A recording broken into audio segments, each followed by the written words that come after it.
ಓಂ ಸರ್ವಧರ್ಮಸ್ಥಾಪಕಸ್ತ್ವಂ ಸರ್ವಧರ್ಮಸ್ವರೂಪಕಃ ಆಚಾರ್ಯಾಣಾಂ ಮಹಾಚಾರ್ಯೋ ರಾಮಕೃಷ್ಣಾಯ ತೇ ನಮಃ.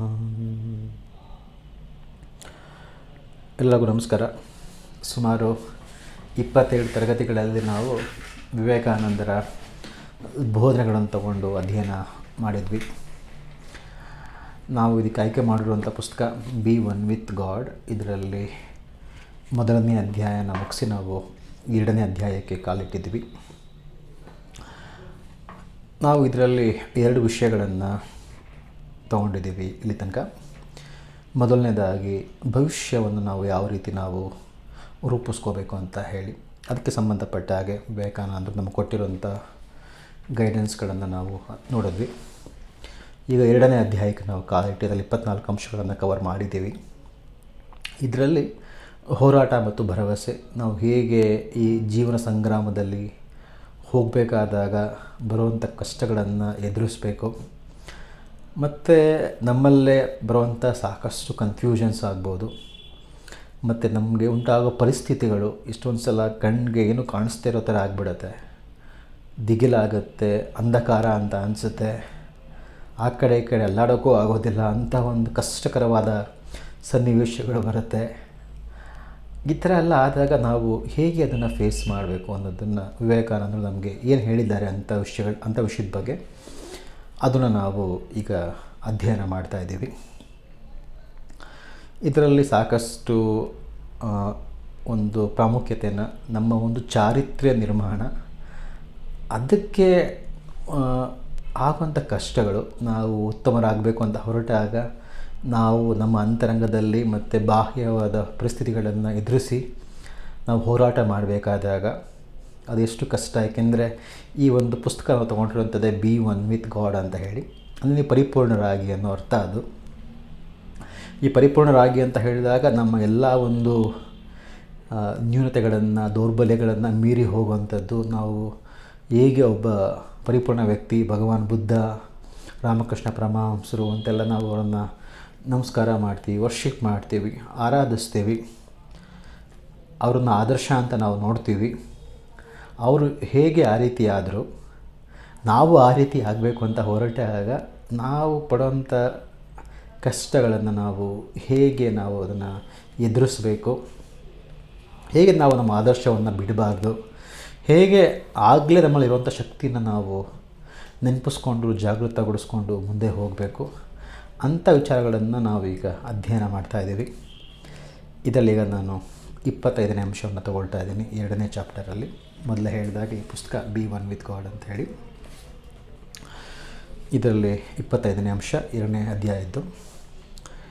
ಇಲ್ಲಿ ಸ್ವಾಮೀಜಿ ಹೇಳ್ತಾರೆ, say not that you are weak, the spirit is omnipotent ಅಂತ ಹೇಳಿ. ಯಾವತ್ತೂ ಕೂಡ ನೀನು ನಿನ್ನನ್ನು ದುರ್ಬಲ ಅಂತ ಹೇಳಬೇಡ. ಮನುಷ್ಯನಲ್ಲಿರುವಂಥ ಒಂದು ಆತ್ಮ ಅದು ಅನಂತ ಶಕ್ತಿಯನ್ನು ಉಳ್ಳುವಂಥದ್ದು ಅಂತ ಅಂದ್ಬಿಟ್ಟು. ಅಂದರೆ ನಾವು ತುಂಬ ಸಲ ನಮ್ಮದೇ ಆದ ಒಂದು ಲೋಪದೋಷಗಳನ್ನು ನೋಡಿದಾಗ ನಮಗೆ ಇಲ್ಲಪ್ಪ, ನಾನು ಇದನ್ನು ಕಾನ್ಕರ್ ಮಾಡಲಿಕ್ಕೆ ಆಗೋದಿಲ್ಲ ಅಂತ ಅಂದ್ಕೊಳ್ತೀವಿ. ತುಂಬ ಸಣ್ಣ ಪುಟ್ಟ ಎಕ್ಸಾಂಪಲ್ಸ್ ತೊಗೋಬೇಕು ಅಂದರೂ ಕೂಡ ಕೆಲವು ಸಿಗರೇಟ್ ಸ್ಮೋಕ್ ಮಾಡೋರಿಗೆ ಅದನ್ನು ಬಿಡೋಕ್ಕೆ ಆಗೋದಿಲ್ಲ, ತುಂಬ ಜನ ಕಷ್ಟಪಡ್ತಾರೆ. ಅದೇ ಥರ ನಾವು ಬೇರೆ ಬೇರೆ ಎಕ್ಸಾಂಪಲ್ಸ್ ತೊಗೋಬೋದು. ಅಂದರೆ ನಮಗೇನು ಅನಿಸುತ್ತೆ ಆವಾಗ ಅಂತ ಹೇಳಿದ್ರೆ ನನ್ನ ಕೈಲಿ ಆಗಲ್ಲ ಅಂತ ಅನ್ಸೋಕ್ಕೆ ಶುರು ಆಗಿಬಿಡುತ್ತೆ.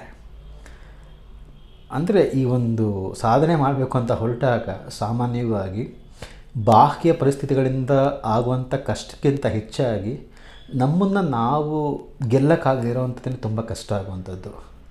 ನಾವು ನಮ್ಮನ್ನು ಇಲ್ಲಿ ತನಕ ಯಾವುದರ ಜೊತೆ ಗುರುತಿಸ್ಕೊಂಡಿದ್ದೀವಿ, ಯಾವ ಒಂದು ಈ ದ್ರವ್ಯ ಅಥವಾ ಒಂದು ಮ್ಯಾಟರ್, ಅಂದರೆ ಒಂದು ನಮ್ಮ ದೇಹ ಮತ್ತು ಮನಸ್ಸು, ಅದರಲ್ಲಿ ಇರುವಂಥ ಒಂದು ಪರಿಸ್ಥಿತಿ ನಾವೇನು ನಮ್ಮ ನೋಡಿದ್ದೀವಿ ಚಿಕ್ಕವರಿದ್ದಾಗಿಂದ, ನಾವು ಅದನ್ನು ಬಿಟ್ಟು ನಾವು ಅದಕ್ಕಿಂತ ಶ್ರೇಷ್ಠರು, ಬೇರೆಯವರು, ಚೈತನ್ಯ ಅಂತ ಅಂದ್ಕೊಳ್ಳೋದೇ ತುಂಬ ಕಷ್ಟ. ಆದರೆ ಆ ರೀತಿ ಅಂದ್ಕೊಂಡಾಗ ನಮ್ಮ ಒಂದು ವೀಕ್ನೆಸ್ಸಸ್ಗಳೆಲ್ಲ ಏನಿದೆ, ದೌರ್ಬಲ್ಯತೆಗಳೆಲ್ಲ ಏನಿದೆ, ಅದನ್ನು ನಾವು ಗೆಲ್ಬೋದು. ಸ್ವಾಮೀಜಿ ಅದನ್ನು ಹೇಳ್ತಾ ಇದ್ದಾರೆ, ಯಾವತ್ತೂ ಕೂಡ ನಿನ್ನನ್ನು ನೀನು ದುರ್ಬಲ ಅಂತ ಅಂದ್ಕೊಳ್ಳೋಕ್ಕೆ ಹೋಗಬೇಡ. ಈ ಆತ್ಮ ಏನಿದೆ ಅದು ಅನಂತವಾದ ಶಕ್ತಿ ಇಡುವಂಥದ್ದು, ನೀನು ಅದನ್ನು ನೆನೆಸ್ಕೋ ಅಂತ ಅಂದ್ಬಿಟ್ಟು. ಮತ್ತು ಅವ್ರು ತುಂಬ ಸಲ ಹೇಳ್ತಾ ಇದ್ದರು, ನಿನ್ನ ಒಂದು ನೈಜವಾದ ಸ್ವರೂಪ ಪರಿಪೂರ್ಣತೆ ಆಗಿಲ್ಲ ಅಂತ ಹೇಳಿದ್ರೆ, ಪರಿಶುದ್ಧತೆ ಆಗಿಲ್ಲ ಅಂತ ಹೇಳಿದ್ರೆ, ಅನಂತ ಶಕ್ತಿ ಆಗಿಲ್ಲ ಅಂತ ಇದ್ದರೆ ಯಾವತ್ತೂ ಕೂಡ ಅದನ್ನು ಪಡೀಲಿಕ್ಕೆ ಆಗೋದೇ ಇಲ್ಲ. ಏಕೆಂದರೆ ನಾವು ಫೈನಲ್ ಆಗಿ ಏನಾಗ್ಬೋದು, ನಮ್ಮ ಒಂದು ಸ್ವಭಾವ ಏನಿದೆ ಅದನ್ನು ಯಾವತ್ತೂ ಬದಲಾಯಿಸೋಕ್ಕಾಗೋದೇ ಇಲ್ಲ. ಅದು ನೇಚರ್ ಅಂದರೆ ಅದು. ಬಟ್ ಆ ನೇಚರ್ ಯಾವುದು ಮನುಷ್ಯನಿಗೆ ಸಂಬಂಧಪಟ್ಟಿದ್ದು ಅಂತ ಹೇಳಿದ್ರೆ ಅದು ದಿವ್ಯತೆ, ಅವನಲ್ಲಿರುವಂಥ ಪರಿಶುದ್ಧತೆ, ಪರಿಪೂರ್ಣತೆ. ಸೊ ಈಗ ಒಂದು ನೀರಿನ ಸ್ವಭಾವ ಅಂದರೆ ಅದು ಹರಿಯುವಂಥದ್ದು. ಅದು ಹರಿದಿಲ್ಲ ಅಂತ ಹೇಳಿದ್ರೆ ಅದು ನೀರಾಗೋದೇ ಇಲ್ಲ. ಅದು ಆ ರೀತಿ ಪ್ರತಿಯೊಂದು ವಸ್ತುಗೂ ಅದರದ್ದೇ ಆದ ಒಂದು ಸ್ವಭಾವ ಅಂತ ಇರುತ್ತೆ. ಮನುಷ್ಯನ ಸ್ವಭಾವ ಏನು, ನಮ್ಗೆ ಏನೇ ಆಚೆ ಕಡೆ ಕಾಣಿಸಿದ್ರು ಕೂಡ ಮನುಷ್ಯನ ಬಗ್ಗೆ ನಾವು ಅವನ ಬಗ್ಗೆ ಏನೇ ಕಲ್ಪನೆ ಮಾಡಿಕೊಂಡ್ರೂ ಕೂಡ, ನಮ್ಮ ಬಗ್ಗೆ ಏನೇ ಕಲ್ಪನೆ ಮಾಡಿಕೊಂಡ್ರೂ ಕೂಡ ಅದೆಲ್ಲ ಸೀಮಿತವಾಗಿರುವಂಥದ್ದು. ಇಲ್ಲಿ ನಮಗೆ ಬೇಕಾಗಿರುವಂಥದ್ದು ಏನು ಅಂತಂದರೆ ಅವನ ನಿಜವಾದ ಸ್ವರೂಪ ಬಂದು ಅನಂತವಾದ ಪರಿಪೂರ್ಣತೆ, ಆ ಒಂದು ದೈವಿಕತೆ, ಅದು ನಮಗೆ ಬೇಕಾಗಿರುವಂಥದ್ದು. ವಿವೇಕಾನಂದರು ಮತ್ತೆ ಅದಕ್ಕೆ ಹೇಳ್ತಾ ಇದ್ದಾರೆ, ಯಾವತ್ತೂ ಕೂಡ ನಿನ್ನನ್ನು ನೀನು ದುರ್ಬಲ ಅಂತ ಅಂದ್ಕೊಳ್ಳೋಕ್ಕೆ ಹೋಗಬೇಡ. ನಿನ್ನ ಮನಸ್ಸಿನಲ್ಲಿ ಒಂದು ಕೆಟ್ಟ ಆಲೋಚನೆ ಬಂದಾಗ ಅಥವಾ ಏನೋ ಒಂದನ್ನು ನಮಗೆ ಮಾಡಲಿಕ್ಕಾಗದೇ ಇದ್ದಾಗ ನಮ್ಮ ಕೆಪಾಸಿಟಿ ಇಷ್ಟೇ ಅಂತ ಅಂದ್ಕೊಳ್ಳೋದು ಬೇಡ. ನಾವು ನೆನಪನ್ನ ಇಟ್ಕೊಳ್ಳೋಣ, ನಮ್ಮ ಒಂದು ಆತ್ಮ ಅನಂತವಾದ ಶಕ್ತಿಯನ್ನು ಹೊಂದಿದೆ ಅಂತ ಅಂದ್ಬಿಟ್ಟು ಅಂತ ಹೇಳಿ. ಆಮೇಲೆ ಸ್ವಾಮೀಜಿ ಹೇಳ್ತಾರೆ, we are poor my brothers, we are nobodies, but such have been always the instruments of the most high ಅಂತ ಹೇಳಿ. ನಾವು ತುಂಬ ಸಲ ಅಂದ್ಕೋಬೋದು ನಾವು ಬಡವರು, ನಾವು ಜನ ನಮ್ಮನ್ನ ಗಣನೆಗೆ ತಗೊಳ್ಳೋದಿಲ್ಲ ಅಂತ ಅಂದ್ಬಿಟ್ಟು ಅಂತ ಹೇಳಿ. ಬಟ್ ಸ್ವಾಮೀಜಿ ಹೇಳ್ತಾ ಇದ್ದಾರೆ, ಅಂತಹ ವ್ಯಕ್ತಿಗಳನ್ನೇ, ಯಾರನ್ನು ನಾವು ಬಡವರು ಅಂತ ಹೇಳ್ತೀವಿ, ಸಮಾಜ ಯಾರನ್ನು ಗಣನೆಗೆ ತಗೊಂಡಿರೋದಿಲ್ಲ, ಅಂಥವರನ್ನೇ ಭಗವಂತನ ಒಂದು ಉಪಕರಣವಾಗಿ ಜಗತ್ತಿನಲ್ಲಿ ಮಹತ್ ಕಾರ್ಯಗಳನ್ನು ಮಾಡಿದ್ದಾರೆ ಅಂತ ಅಂದ್ಬಿಟ್ಟು. ಈಗ ಸಾಕಷ್ಟು ಎಕ್ಸಾಂಪಲ್ಸ್ಗಳನ್ನು ನಾವು ಹೇಳ್ಬೋದು. ಸ್ವಾಮಿ ವಿವೇಕಾನಂದರು ತೊಗೊಂಡ್ರು ಕೂಡ ಅವರೊಬ್ಬರು ಸಾಧುವಾಗಿದ್ದರು. ಅವ್ರ ಹತ್ರ ಒಂದು ಪೈಸೆ ಹಣ ಕೂಡ ತುಂಬ ಸಲ ಇದ್ದಿರಲಿಲ್ಲ. ಇಷ್ಟೊಂದು ಸಲ ಅವರು ಊಟನೇ ಮಾಡಿರಲಿಲ್ಲ 2-3 ದಿನ ಕಂಟಿನ್ಯೂಯಸ್ ಆಗಿ. ಎಲ್ಲಿ ಮಲ್ಕೊಳ್ತೀನಿ ಅಂತ ಗೊತ್ತಿರಲಿಲ್ಲ ಅವ್ರಿಗೆ. ಸಾಧುವಾಗಿ ಎಲ್ಲ ಕಡೆ ದೇಶ ಪೂರ್ತಿ ಓಡಾಡಿದ್ರು, ಬೇರೆ ದೇಶಕ್ಕೂ ಕೂಡ ಹೋದರು. ಎಷ್ಟು ಭಗವಂತನ ಉಪಕರಣವಾಗಿ ಎಷ್ಟು ಸಾಧನೆ ಮಾಡಿದ್ರು. ಅವರು ದೇಹತ್ಯಾಗ ಮಾಡಿ 120 ವರ್ಷ ಆಯ್ತಾ ಬಂದರೂ ಕೂಡ ನಾವು ಇವತ್ತು ಅವನ ಅಧ್ಯಯನ ಮಾಡ್ತಾಯಿದ್ದೀವಿ. ಅದೇ ರೀತಿ ಭಗವಾನ್ ಬುದ್ಧ, ಅವನು ಬುದ್ಧ ಆದಾಗ ಅವನು ರಾಜ ಆಗಿರಲಿಲ್ಲ. ಒಂದು ರಾಜ್ಯ ಏನಿತ್ತು ಅದನ್ನು ತ್ಯಾಗ ಮಾಡಿ ಅವನೊಬ್ಬ ಭಿಕ್ಷುವಾಗಿ, ಸನ್ಯಾಸಿಯಾಗಿ ಆಮೇಲೆ ಬುದ್ಧನಾದ. ಅವನು ಆವಾಗ ಜಗತ್ತಿನಲ್ಲಿ ಮಹತ್ ಕಾರ್ಯಗಳನ್ನು ಮಾಡಿದ. ಅದೇ ರೀತಿ ಯೇಸು ಕ್ರಿಸ್ತವನ್ನು ತಗೊಂಡ್ರೆ ಈ ಥರ ಸಾಕಷ್ಟು ನಾವು ಈ ಒಂದು ಇತಿಹಾಸದಲ್ಲಿ ತೆಗೆದು ನೋಡಿದಾಗ ಗೊತ್ತಾಗುತ್ತೆ ನಮಗೆ. ಯಾರನ್ನೂ ನಾವು ಬಡವರು ಅಂತ ಹೇಳ್ಬೋದು ಆಚೆ ಕಡೆಯಿಂದ. ಅಂಥವರು ಭಗವಂತನ ಸಾಧನವಾಗಿ ಸಾಕಷ್ಟು ಒಳ್ಳೆಯ ಕೆಲಸಗಳನ್ನು ಮಾಡಿದ್ದಾರೆ. ಸ್ವಾಮೀಜಿ ಹೇಳ್ತಾ ಇದ್ದಾರೆ, ಅಂದರೆ ನೀನು ಬಡವ ಅಂತ ಅಂದ್ಕೊಂಡು ತುಂಬ ಚಿಂತೆ ಮಾಡಬೇಡ. ಒಳ್ಳೆಯ ಕೆಲಸ ಮಾಡೋಕ್ಕೆ ಹೊರಟವ್ರಿಗೆ ಆ ಬಡತನ ಅನ್ನೋದು ಒಂದು ಅಡ್ಡಿ ಆತಂಕ ಆಗೋದಿಲ್ಲ. ಭಗವಂತನೇ ಅವ್ರನ್ನ ಅಂಥ ವ್ಯಕ್ತಿ ಅಷ್ಟು ಪರಿಪೂರ್ಣನಾಗಿದ್ದರೆ, ಅವನು ಅದಕ್ಕೆ ಅರ್ಹನಾಗಿದ್ದರೆ ಭಗವಂತನೇ ಶಕ್ತಿ ಕೊಟ್ಟು ಮಾತ್ರ ಒಳ್ಳೆಯ ಕೆಲಸಗಳನ್ನು ಮಾಡಿಸ್ತಾನೆ ಅಂತ ಹೇಳ್ಬಿಟ್ಟು. ಆಮೇಲೆ ಹೇಳ್ತಾರೆ, truth is infinitely more weighty than untruth, so is goodness. If you possess these they will make their way by sheer gravity ಅಂತ ಹೇಳಿ. ಸತ್ಯ ಅನ್ನೋದು ಅಸತ್ಯಕ್ಕಿಂತ ಅನಂತ ಪಾಲು ಶಕ್ತಿಯುತವಾಗಿರುವಂಥದ್ದು. ಅದೇ ರೀತಿ ಒಳ್ಳೆತನ ಕೂಡ. ನಿನ್ನಲ್ಲಿ ಈ ಸತ್ಯ ಮತ್ತು ಒಳ್ಳೆಯತನ ಇದ್ದರೆ ಅದು ದಾರಿ ಮಾಡಿಕೊಡುತ್ತೆ ನಿನಗೆ ಜೀವನದಲ್ಲಿ ಮುಂದೆ ಹೋಗಲಿಕ್ಕೆ ಅಂತ ಅಂದ್ಬಿಟ್ಟು. ಅದರ ಶಕ್ತಿನೇ ನಿನಗೆ ಆ ದಾರಿ ಮಾಡಿಕೊಡುತ್ತೆ ಅಂತ ಹೇಳಿಬಿಟ್ಟು. ಸ್ವಾಮೀಜಿ ಯಾವಾಗಲೂ ಕಾಂಪ್ರಮೈಸ್ ಮಾಡ್ಕೊಳ್ಳಿಲ್ಲ ಈ ವಿಷಯದಲ್ಲಿ. ಸತ್ಯಕ್ಕೆ ನಾವು ಯಾವಾಗಲೂ ಬದ್ಧರಾಗಿರಬೇಕು ಅಂತ ಹೇಳ್ತಾಯಿದ್ರು.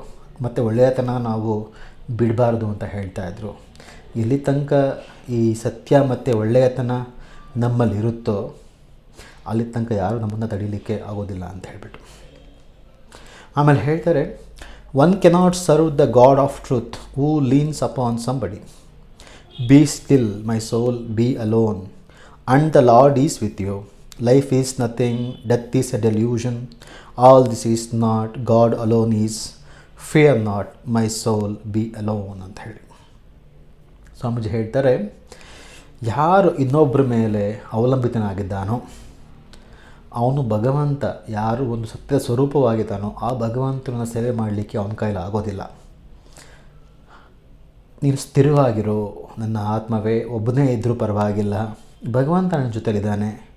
ಈ ಜೀವನ ಅನ್ನೋದು ಏನೂ ಅಲ್ಲ, ಸಾವು ಅನ್ನೋದೇ ಒಂದು ಭ್ರಮೆ, ಈ ಜಗತ್ತು ಯಾವುದೂ ಇಲ್ಲ, ಭಗವಂತ ಒಬ್ಬನೇ ಇರೋವಂಥದ್ದು, ಯಾವುದಕ್ಕೂ ಭಯ ಪಡಬೇಡ, ಏಕಾಂತವಾಗಿರು ಅಂತ ಹೇಳ್ತಾ ಇದ್ದಾರೆ.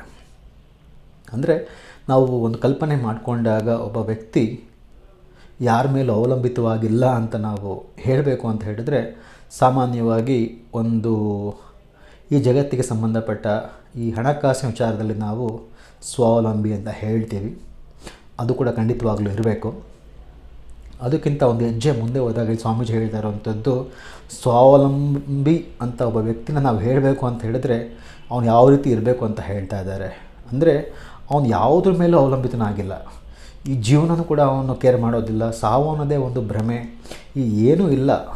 ಅಂದರೆ ನಾನು ಒಬ್ಬನೇ ಅನ್ನೋ ಮಟ್ಟಿಗೆ ಅವನು, ಅಂದರೆ ಆತ್ಮ ಅನ್ನೋದು ಹೇಗೆ ಈ ಜಗತ್ತನ್ನು ಮೀರಿ ನಿಲ್ಲುತ್ತೆ, ಹೇಗೆ ಯಾವುದ್ರ ಮೇಲೆ ಅವಲಂಬಿತನಾಗಿರೋದಿಲ್ಲ ಅವನು, ಆ ರೀತಿ ಇರಬೇಕು ಅಂತ ಹೇಳ್ತಾ ಇದ್ದಾರೆ ಸ್ವಾಮೀಜಿ. ಅಷ್ಟರ ಮಟ್ಟಿಗೆ ನಮಗೆ ಶಕ್ತಿಯನ್ನು ಅವರು ಇಲ್ಲಿ ಕೊಡ್ತಾ ಇದ್ದಾರೆ.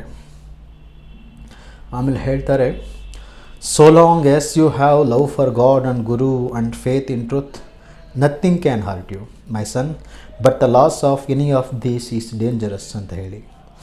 ಎಲ್ಲಿ ತನಕ ನಿನಗೆ ದೇವರ ಬಗ್ಗೆ ಮತ್ತು ಗುರುವಿನ ಬಗ್ಗೆ ಪ್ರೀತಿ ಇದೆಯೋ ಮತ್ತು ಸತ್ಯದ ಬಗ್ಗೆ ನಿನಗೆ ಶ್ರದ್ಧೆ ಇದೆಯೋ, ಅಲ್ಲಿ ತನಕ ನಿನ್ನನ್ನು ಯಾರೂ ಹರ್ಟ್ ಮಾಡಲಿಕ್ಕೆ ಆಗೋದಿಲ್ಲ. ಆದರೆ ನೀನು ಇದರಲ್ಲಿ ಯಾವುದನ್ನಾದರೂ ಒಂದನ್ನು ಕಳ್ಕೊಂಡ್ರೂ ಕೂಡ ತುಂಬ ಅದು ಅಪಾಯಕಾರಿ ಅಂತ ಹೇಳಿಬಿಟ್ಟು, ಅಂದರೆ ನಮ್ಮಲ್ಲಿ ಭಗವಂತನ ಬಗ್ಗೆ, ನಮ್ಮ ಗುರುಗಳ ಬಗ್ಗೆ ಪ್ರೀತಿ ಮತ್ತು ಸತ್ಯದ ಬಗ್ಗೆ ಶ್ರದ್ಧೆ, ಇದನ್ನು ವಿವೇಕಾನಂದರು ತುಂಬ ಇಂಪಾರ್ಟೆನ್ಸ್ ಕೊಟ್ಟು ಹೇಳ್ತಾ ಇದ್ದಾರೆ. ಎಲ್ಲಿ ತನಕ ನಿನ್ನಲ್ಲಿ ಇದಿದೆಯೋ ಅಲ್ಲಿ ತನಕ ನಿಮಗೆ ಯಾರೂ ಕೂಡ ಕೆಡುಕನ್ನು ಉಂಟು ಮಾಡಲಿಕ್ಕೆ ಆಗೋದಿಲ್ಲ. ಬಟ್ ನೀನನ್ನು ಕಳ್ಕೊಂಡ್ರೆ ಅದು ತುಂಬ ಅಪಾಯಕಾರಿ ಅಂತ ಅಂದ್ಬಿಟ್ಟು.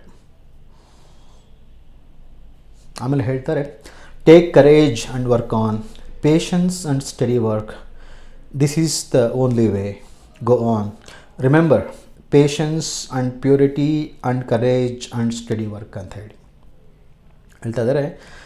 ಧೈರ್ಯ ಮಾಡಿ ಕೆಲಸ ಮಾಡ್ತಾ ಮುಂದಕ್ಕೆ ಹೋಗು, ತಾಳ್ಮೆ ಇರಲಿ, ಸತತವಾಗಿ ಕೆಲಸ ಮಾಡ್ತಾ ಹೋಗು, ಇದೇ ಒಂದು ದಾರಿ ಇರುವಂಥದ್ದು ನಮಗೆ. ಮುಂದೆ ಹೋಗ್ತಾ ಇರು, ನೆನಪಿನಲ್ಲಿಟ್ಕೋ, ತಾಳ್ಮೆ, ಪರಿಶುದ್ಧತೆ, ಧೈರ್ಯ ಮತ್ತು ನಿರಂತರವಾಗಿ ಕೆಲಸ ಮಾಡ್ತಾ ಮುಂದೆ ಹೋಗ್ತಾ ಇರೋಂಥದ್ದು. ತಾಳ್ಮೆ, ಪರಿಶುದ್ಧತೆ, ಸಾಹಸ ಅಥವಾ ಧೈರ್ಯ ಮತ್ತು ಸ್ಥಿರವಾಗಿ ಕೆಲಸ ಮಾಡ್ತಾ ಮುಂದಕ್ಕೆ ಹೋಗುವಂಥದ್ದು, ಈ ರೀತಿ ನಾವು ಇರಬೇಕು ಅಂತ ಹೇಳಿ. ಸೊ ಇಲ್ಲಿಗೆ 30 ಅಂಶಗಳನ್ನು ನಾವು ಕವರ್ ಮಾಡಿದ್ದೀವಿ 2ನೇ ಅಧ್ಯಾಯದ್ದು. ಮತ್ತು ಮುಂದಿನ ತರಗತಿಯಲ್ಲಿ ನಾವು ಕಂಟಿನ್ಯೂ ಮಾಡೋಣ. ಎಲ್ಲರಿಗೂ ನಮಸ್ಕಾರ.